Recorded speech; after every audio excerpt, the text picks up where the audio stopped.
ஏய் எதுக்கு இப்படி எழுதுகிட்டு இருக்கிற? உங்க அம்மா பாக்கியத்துக்கிட்ட சொல்லியிருக்கிறாங்க, என் மயன் ரொம்ப அறிவாளி, நல்ல திறமசாலி, அவன் போய் ஒன்னுத்துக்கு உதவாத ஒரு பொம்பளை பிள்ளைய கல்யாணம் பண்ணிக்கிட்டு வந்திருக்கானேன்னு சொல்லி ரொம்ப கவலைப்பட்டிருக்காங்க.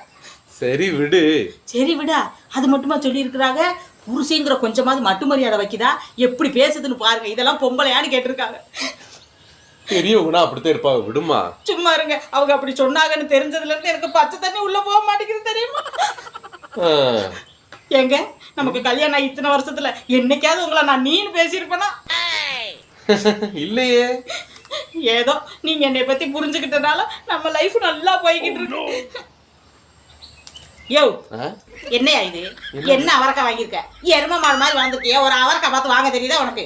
இதுல வேற உங்க ஆத்தா நல்ல திறமசாலின்னு சர்டிபிகேட் வேற கொடுத்துக்கிறாங்க. எல்லாம் சூத்தையே வாங்கிருக்கிய உங்களை மாதிரி.